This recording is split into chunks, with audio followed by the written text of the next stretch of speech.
Constructivism Munich. My name is Zain Raza, and today I'm joined by Marxist economist and the co-founder of Democracy at Work, Richard Wolff.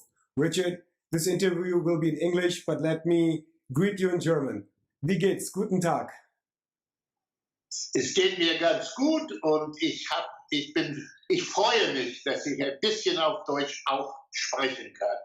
All right, so let's get back to English. Let us just begin with some fundamental definitions. What is neoliberalism? What is capitalism? And what is socialism? I wish I could give you nice, short, quick answers. The problem is I cannot. But the reason I cannot is a very important point in itself. And that is people do not agree with what any of those three terms mean, and they never did. If you were to answer the question that you pose, this is capitalism, in 2 or 3 or 4 sentences, you might, if you were good at it, capture one of the governing definitions, but you would have excluded others, and in that way done no service at all to the people listening or watching what we're doing. So, for example, neoliberalism, the root obviously is liberalism. Just to give you one idea, in the United States, basically the word liberal is pretty close to what in Europe we call social democrat. Whereas in Britain, the word liberal has an old history that is actually a kind of laissez-faire attitude in which the government is best that governs least, etc., etc. So the very word neo, when you put it there, a new version, is already split into those very different meanings, and there are still more. When it comes to capitalism and socialism, let me combine them and give you again a fundamental dichotomy between 2 different ways of answering that question. So one definition of capitalism that distinguishes it from socialism is the idea that the means of production, this is capitalism now, that the means of production are privately owned and operated, and that the distribution of resources to the producer and the distribution of products to the final consumer are achieved by means of an institution known as the market, maybe sometimes called the free market. Okay, so capitalism in this approach is private enterprise, private ownership of the means of production, and markets. And this approach conveniently distinguishes it, capitalism, from socialism as follows. In socialism, the ownership of the means of production has been socialized. That is, it has become the property of the state or of the nation, presumably a democratically controlled nation that in the name of the whole people owns and operates business, enterprise, production. And instead of using the market as a way of distributing resources and distributing products, it uses central planning. The distribution is planned. So capitalism, private enterprise and markets, socialism, public enterprise and planning. So I want to, sorry, well, did you want to continue? Please continue. Yeah, that's a basic definition, a basic distinction that was dominant in the 20th century. Unfortunately, the major societies that tried to build socialist economies on the basis of that definition weren't very successful eventually. The Soviet Union imploded on itself in 1989. Much of the rest of socialist Eastern Europe followed suit. Big changes began to happen in the People's Republic of China, etc., etc. So that definition and that dichotomy began to suffer the criticism that it too may have been part of the problem that afflicted the efforts to organize a new world, a post-capitalist world. This led to a great deal of self-examination, self-criticism among socialists, Marxists, and so forth. The end result is, I can give you, and I could give you many if we had time, but I could give you one major change in the definition of both capitalism and socialism. Here we go.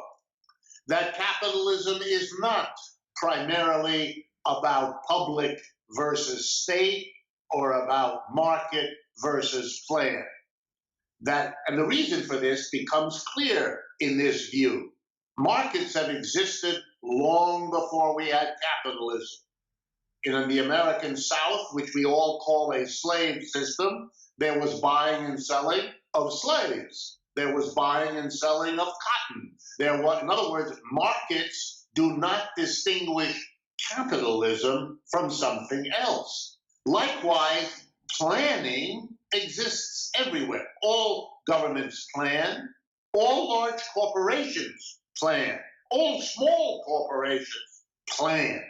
And they plan because they prefer to use a planning among subdivisions rather than to have those subdivisions buy and sell from each other. In other words, if you understand what a corporation is, it is an effort to substitute planning for markets, ironically. So for this perspective, what is unique about capitalism is not markets and not planning and not private versus state. Let me just drive the point home a little further. Nobody has ever looked at a slave system in which you have masters and slaves throughout the economy and said, wait a minute, if the state becomes a slave owner, so it's not just private citizens, but the state is doing it, well, then it isn't slavery. Nobody ever said that. In other words, that there should be a state that has slaves alongside private citizens that do, doesn't affect the definition of such a society as a slave-based economic system. Same thing in feudalism. Were there private feudal lords and serfs? You bet. But did the governments that emerged in feudalism, say the absolute monarchies of France and Britain and Spain, did they have their own serfs? Yes, they did. Nobody has ever suggested that you stop having feudalism when there is a state version of it alongside the private. Only in modern capitalism do you get the bizarre idea that if you have alongside the private capitalist a state capitalist, you somehow don't have capitalism anymore. And that, I think, is a clue that that's a wrong way to go. But here's the positive way, and I'll finish with this. In this definition, what is unique about capitalism are the relations of production, the way people relate to one another in the process of carrying out production, where slavery has master and slave, where feudalism has lord and serf. What capitalism has is employer and employee. The relationship between them is a contract in a way that the lord does not have with the serf and the master does not have with the slave, and the wage system and everything that goes with it. Then if you have that in your mind and you understand that capitalism is the employer-employee way of organizing production, you do not care whether that is done by a private person or by a government. Either of them can be an employer hiring and firing employees, which is the norm in most societies today. What then is socialism? Socialism is then the negation of all previous dichotomous relations of production. Socialism is not master-slave, it's not lord-serf, and it is not employer-employee. Socialism is when the workers, the employees, the people who have been slaves, serfs, or employees, become their own employers. That the employer is simply the collective of employees. And so you've broken the social foundation in which one group of people, always a minority, are the slave, the master, the lord, the employer, and another group of people, always the majority, are slave, serf, or employee. On that basis, the distinction between capitalism and socialism is completely different from the first one I gave you and leads to a different historical understanding and a different strategy for socialists now. I want to pick up on the dichotomy between private and public, because although you said that it doesn't really matter, it depends on the method of production and not whether it's in the state hand or the private hand. There is, in my opinion, a small difference. In the private hand, there's a lot of businesses where in the state there's a monopoly.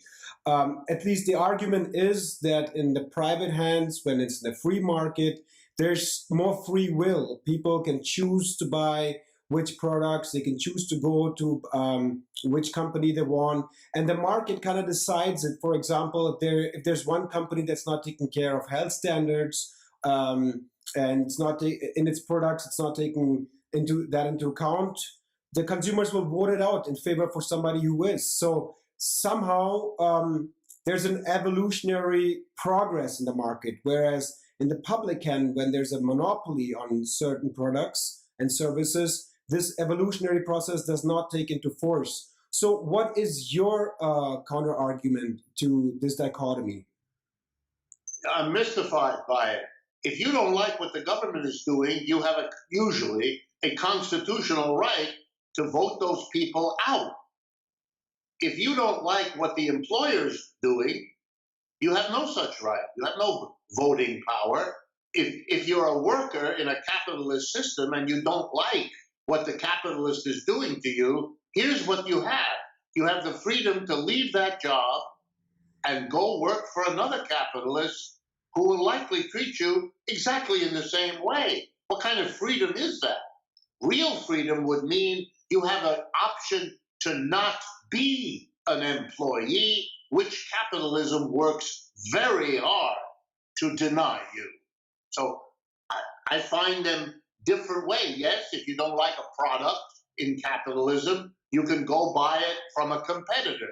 But that's, of course, only if the producers have not gotten together to make a monopoly. Every phase of capitalism that I have studied in every corner of the world displays an endless process in capitalism in which a quote-unquote competitive situation evolves into an oligopoly or monopoly situation. Built into capitalism is the very collusion among capitalists that makes the illusion that workers or customers can go to a competitor an illusion. Capitalism gives this is very important. Capitalism prides itself on being a system built in with incentives. I agree. But for every incentive that is going in a positive direction, I will give you the example of an incentive that goes in a negative direction. Capitalism's incentive for competition is woven together with the incentive of the competitors to fight against one another, for the winners of the competition to absorb the losers, buy their machinery, hire their now fired workers, so that many become few who then collude into overcharging the customer and creating no options. This reality makes this notion that the government is a monopolist and the private sector not a fantasy. It's a fantasy of the textbook in economics, but not of anything real. So what about the monopoly on violence? We know that at least from the argument that I've heard, that businesses cannot just go to consumers or employees with the police and exert violence. The government possesses a monopoly of violence. What is your stance on the monopoly of violence? Should the governments have it fundamentally, or how do you see this? Because this is the argument that I hear all the time, that socialists or collectivists use the monopoly of violence to exert their market regulation, their laws and their regulations, whereas the free market still leaves a choice to consumers and employees. Yes, well, here again, the crucial question is, what do you mean by violence? So let's start with the government. Yes, in modern society, as socialists have argued for centuries, the state is best understood as the institution to which a society gives a monopoly of violence. So the question then becomes, why would you give a government the monopoly of violence? And the answer is that you have a society divided by class, and that the anxiety of the small class in modern society, that would have to be the capitalist class, the class of employers, they face a fundamental difficulty, namely that they are a minority, and that the majority are the people, if I may use Marxist theory, whom they exploit.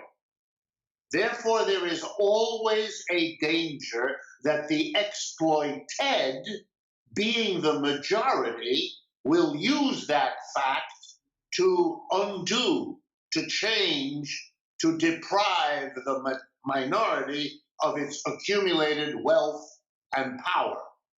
What is the minority going to do to prevent that? Answer: make sure that the government, A, is under their control, and B, has a monopoly of means of violence, because that is the final barrier to prevent the exploited majority from using their numerical dominance to change the society. So the existence of a monopoly of power is not some external event, not some existing social problem which the capitalists are passive observers of. They are the creators and sustainers of that decision. Their dominant role in the state is what gathers and keeps a monopoly of violence, which they want and they need, number one. Number two, violence is done in and by private enterprise every day. The forms of it are different from the forms of state violence. I'm going to give you two examples. The first one is in the food industry. Here in the United States now, across the country, most supermarkets have two sets of produce areas. You know, areas where there are fruits and vegetables. One of them is called conventional. The other one is called organic. In Europe, I believe it's called bio, biological, meaning it's organic. The potato that is conventional is cheap. The potato that's organic is expensive. And the same is true across the board. Okay, this means people who don't have money are buying food every day for their children and themselves that has in it chemical fertilizers, chemical pesticides. We know many of them are carcinogenic. We know they are not healthy, which is why wealthy people can now go and buy, with extra money, which they have, buy vegetables and fruits and meats and dairy that are free of the pesticides and the fertilizer. You understand? Yeah. I can show you a dozen studies that indicate the lower your income in the United States, the more often you visit the doctor, the sooner you die. Oh, that's violence. The same can be said about the Huawei industry, the big car manufacturer that being caught with cheating on emission standards, which has been affecting people. But don't you think there's a fundamental difference between, for example, the state exerting violence with intent? We have seen it, whether it's on the black community in America, and the intention to make profit as a byproduct, you are being, let's say, violent on people. Is there not a difference between intent, or do you not see that difference? And you say it doesn't matter what the intention is; it depends on the effects of it. Yeah, you have to say that because otherwise you put yourself in a very difficult logical position. If you ask the government what it is doing, its intention is to maintain order. It's maintain peace. It's maintain civic appropriate behavior in the community, and the unfortunate byproduct of their civil maintenance is violence. Just like the Boeing Corporation will tell you it is interested in moving people by air. It's just incidental that they produced airplanes that killed hundreds of people because they economize, which there's always an incentive in capitalism to do, to economize on your costs, and then that compromises your safety. So yes, almost all violence is justified by the perpetrator of the violence as being an unfortunate byproduct. The United States is occupying much of the world. It's going to Iraq and Yemen and Syria and Afghanistan. It's always intending to bring democracy, and the violence is an unfortunate side effect of its wonderful focus. If you take that seriously, then you know what you should know what you are doing. What matters is the question, why are you committing violence? Could there not be other ways of achieving civil community, of safety in the street, proper behavior, other than imposing violence? Which, by the way, is the same question you would address to a capitalist. Is there not a way of creating a food economy that does not kill poor people earlier than it kills rich people? I mean, the answer, it's a question that answers itself. Otherwise, you're not dealing with the violence as you pretend to, as though it were the thing that's upsetting you. Then if you're going to be upset by violence, then you have got to A, recognize all its forms, and B, question the justifications that are offered for violence, because they're always there. Let me get to some other points. What about taxation? So one of the things that's usually argued is that the state, or socialism, and I'm quoting here, socialism is a way for enforcing theft on people who work hard, who work productive. And what do you think about that as a concept? Shouldn't we have a voluntary tax system that would take away, if we think about it, I don't want to pay that part of the tax where I know that's subsidizing Monsanto. I don't want to pay the tax where I know it's subsidizing Lockheed Martin. Shouldn't we, even as socialists, have a voluntary tax system, or at least a tax system where we can think about which part is financing which part of the government? Yeah, I always like this conversation, the taxes. Why not ask the question this way, which for me as a socialist, I ask. I'm going to tell you a little story to make my point clear. Yeah, go ahead. Imagine you have two children, and you have the afternoon with these two children, and you decide to take them to the park. And you're in the park with the children, and there's a man selling ice cream. And so you buy 2 ice creams because you have 2 children. But then you do something very strange. You give one of the 2 children both ice creams, and you give the other child no ice cream. Very quickly, the following will happen. The child without ice cream will become unhappy. he will yell, he will scream, he will act out. You will recognize your mistake and you will go to the child to whom you have given 2 ice creams. You will take 1 ice cream away from that child and give it to the child who had no ice cream. You're a good man, you're a good parent, you understand you made a mistake. If you don't understand that, you will have done something dangerous for the relationship between those 2 children. They may become perpetual enemies. One of them at least will hate you. It's a disaster. When you took the second ice cream from the child you gave 2 ice creams to and took it away from him, you were redistributing wealth. What is it you know as a parent? Don't think of redistributing wealth. Ask yourself the much more important question: why was the wealth distributed unequally in the first place?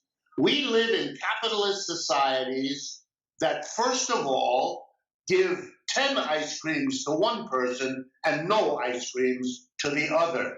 That's irrational. Then we tear ourselves apart, arguing and fighting over the redistribution that always partly undoes the initial unjust, unequal distribution. The answer to all tax systems is we should never have allowed the situation to get to this point. It's as if I approach you in the street and I say to you, because you're a libertarian, I'm giving you a complete choice. I will either shoot you, or I will stab you, or I will beat you to death with this stick. Your answer, hopefully, will not be, let me think, what's the best?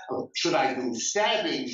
No, your answer is, I don't accept this choice. You're not giving me the choice. I refuse to choose among these. The question is outrageous. I'm not free. You're not giving me free choice. You're abusing the term. That's for me. How should we tax? We shouldn't tax. We shouldn't be redistributing wealth in the way we have. And the socialist proposal is precisely not to tear ourselves apart about how to redistribute, by not creating the need for redistribution in the first place. Whatever differences we give to people, and that's fine with me, those should be democratically worked out. If you spend a lot of time in school and you had a lot of expenses to go to school, maybe there's a good reason you get a higher salary. If you have 4 children and the next person doing the same work has 2 children, there ought to be some accommodation here if we make you responsible for raising children, and so on. Let the society decide in a reasonable way. And here's what I guarantee you. No democratic society would very long permit 5% of the people in that business where they are to get millions of dollars while everybody else has trouble paying for their clothing, their housing, their food, their children's education. You would have, right off the bat, a much less unequal distribution, and the double benefit society has from that, besides the initial equality, is the freedom from the socially divisive redistribution battles that tear modern societies apart. I mean, you touched upon people earning more. This is what I want to talk to you about. It's productivity. Obviously, we are all born in different ways. We've grown up different. We've had different traumas or psychological experiences, which obviously has an effect on the way we work at the workplace. If we put 5 people for the same task, there will be one person who's faster than the other. Doesn't socialism kind of equate everybody, and shouldn't equate everybody with each other psychologically, even though somebody may be better at something for certain reasons, and therefore shouldn't socialists focus more on equality of opportunity. For example, everybody should get healthcare and education and infrastructure, rather than focusing on equality of outcome, like making the pay same and stuff like that. So what is your perspective on this? Well, I think you have to again look with a little bit of a fresh eye on the workplace. Let me explain. I agree with you that everybody has strengths and weaknesses, things they're good at, things they're not good at, things they enjoy doing, things they don't enjoy doing, and so on. That has to be taken into account because in a workplace you get better results if people like what they do, feel passionately about doing it well, etc. But you have other demands at the workplace too.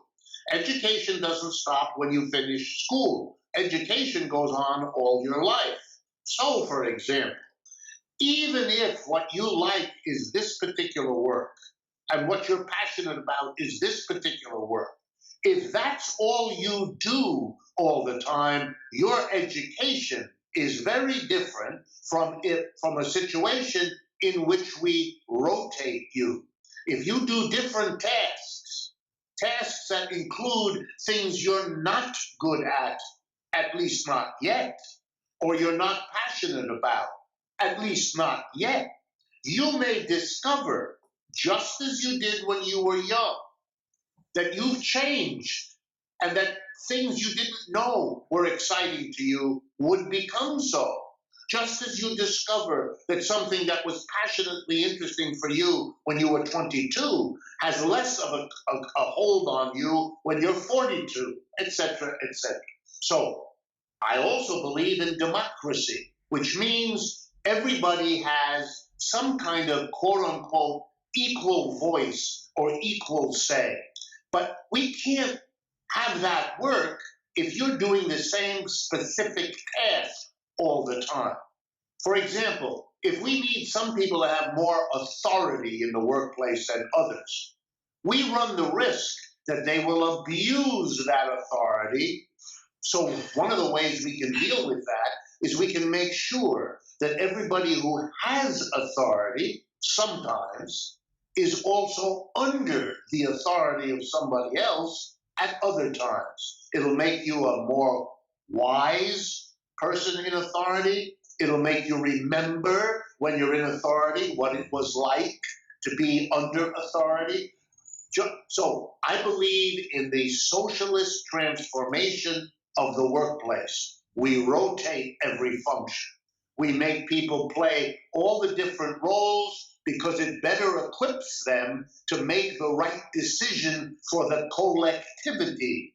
And that would include the right decision on who gets paid more and who gets paid less. That should take into account the individual needs of the worker and whoever is dependent on that worker, the needs of the community of the workers, and the need to take time for education and for all of those things, your health conditions, all of them should be taken into account, and that would be then understood by the whole community, validated by the whole community, and there would need to be little or no redistribution because you had the social values that would govern any redistribution already at work in the initial distribution. So for me, that's why I'm not, when people say, my God, you don't want to have a brain surgery done by a person who isn't a brain surgeon.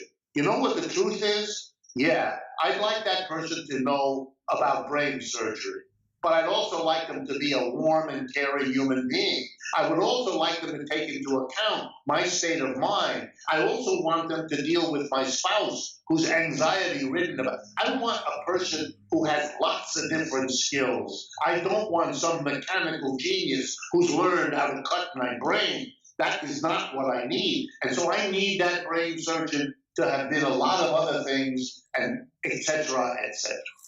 But I come from Pakistan, and if just to give an example about democracy, people over there are highly stressed because there's deep economic problems. We can talk about the roots of it on some other interview. There's military conflict. There's so much Wahhabism coming from Saudi Arabia, which is causing extremism. Now, if I was to propose democracy at work, it's obviously there's certain people that would understand it, but the vast majority, according to my perspective, wouldn't be able to comprehend it because they've not grown up with stress levels, like, for example, in Germany, where I am, moderate or less stress levels. They've grown up in highly stressed level. They react emotionally. If we would put many of these people at the production place, don't you think, to borrow Plato's argument, it should be the intellectuals making the decision instead of, to borrow Plato's argument, the emotional, the herd making the decisions? Would that not be affecting the productivity of the business, the country, and causing disruptions at the workplace? What is your perspective on this argument, which I just borrowed from Plato? Again, it takes a minute because I have to put myself in the frame of the question that you posed. I've been a professor all my life. I am the product of the most elite schools the United States has. I went to Harvard, then I went to Stanford, and then I finished my education at Yale. It is the equivalent, well, you'll understand what I'm telling you. So I've been surrounded by people who think of themselves as intellectuals, who think of themselves as academics, who think of themselves as existing at the pinnacle of their intellectual life. And I have lived in this society and met lots of other people. I would say in my experience, which is, I am not Pakistani. I was born and lived all my life in the United States. I would say that the intellectuals I'm surrounded by are more governed by their emotions than any other part of society. The only thing that distinguishes them is that they need to deny what I just said. They need to pretend that that is not the case, that they are some unusual combination in which the brain dominates the heart, in which the analytic dominates the emotional, and they like to attribute to people other than themselves being captured by their emotions, whereas they have risen above that. That is, to use a technical term, bullshit of the worst sort. And so I have a hard time with your question because of the premise, number one. Number two, I have no illusions. The transition to an economic system based on democracy at the workplace will take time. And it'll take time precisely for the reasons you say, that people raised in a very different environment by parents whose work life was organized in a completely different way are going to have to go through a period of adjustment. Let me give you parallels. Is it an argument against the end of slavery that ex-slaves will have a hard time adjusting to work in an environment where there's no master? The answer is yes. Will it take time for people who are rural agricultural villagers to find a way to live in Calcutta or Bombay? Yes, that will take time. The transition from rural to urban always does and has much pain along the way.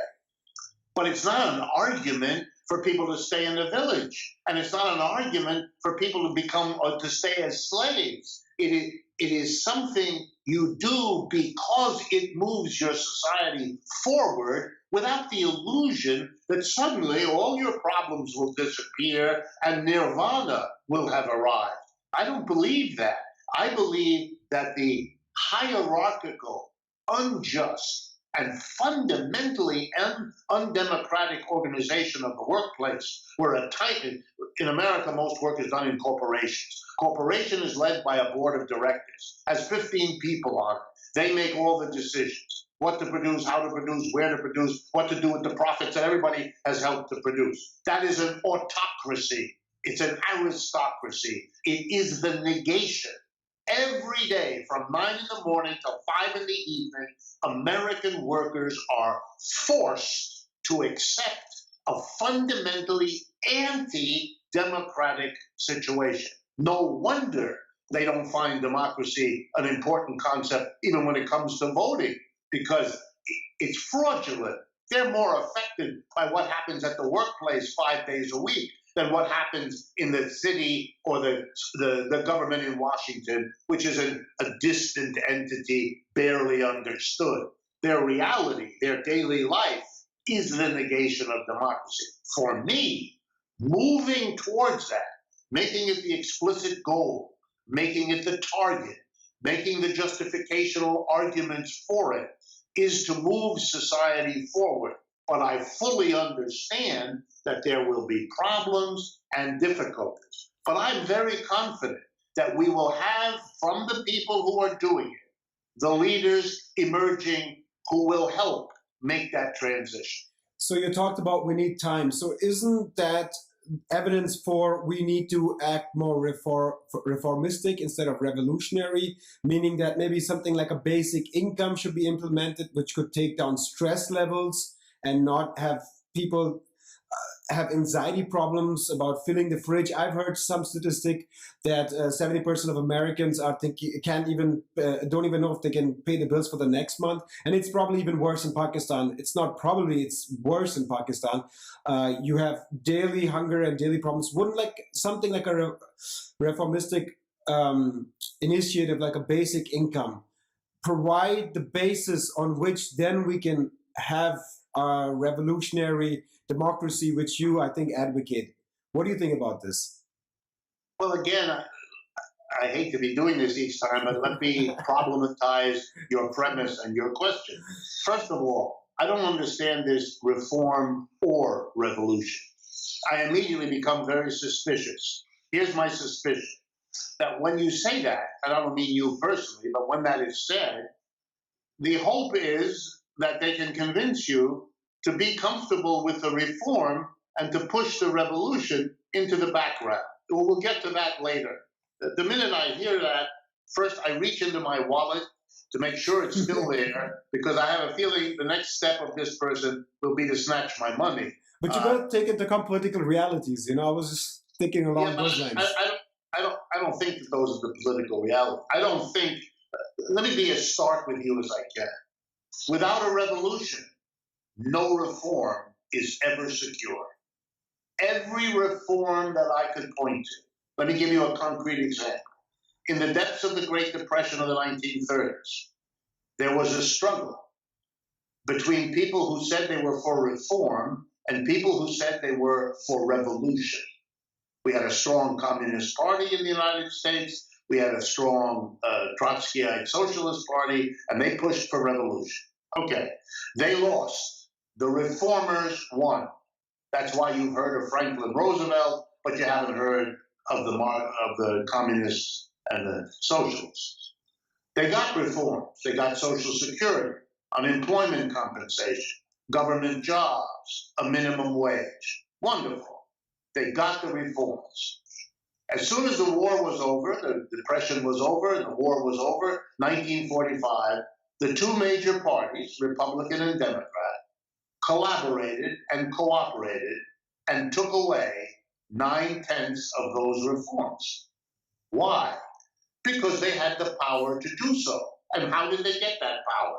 Because in the reforms, they left intact the capitalist corporation, meaning that the board of directors gathered into its hands the profits and used them to undo the reforms that had been forced on them when they were weak because of the capitalist depression of the 1930s. Here's the lesson of American history. It's not reform or revolution. It's that if you want to get a reform that isn't taken away whenever the capitalists have the strength to do so, you have to make the revolution. You have to take away from the capitalists their position at the top of this society. They can't be the employers anymore. They can't be the owners of the means of production. Because what they will do if you leave them in that position, we now know they will undo the reforms. The first time this happens, you can chalk it up to having to learn your lesson. We've learned the lesson. To propose to us again that we fight a big struggle here in America or Pakistan or anywhere else for reform, well, in America we have a saying. The first time you make a big mistake, shame on the person who did that. The second time you make the same mistake, shame on you. Because then the flaw becomes you didn't learn your lesson. So yeah, the struggle between reform or revolution has been decided. We know that without a revolution, even those reforms we can struggle and achieve are fundamentally insecure. Fundamentally insecure, and we'll leave it here. Richard Wolff, co-founder of Democracy at Work, thank you so much for joining us today. Thank you very much, and I look forward to speaking with you again when it next is of interest. And thank you guys for joining us. If you like this content, be sure to hit the subscribe button below and to donate so we can continue to produce independent, non-profit news and analysis. My name is Zain Raza. See you guys next time.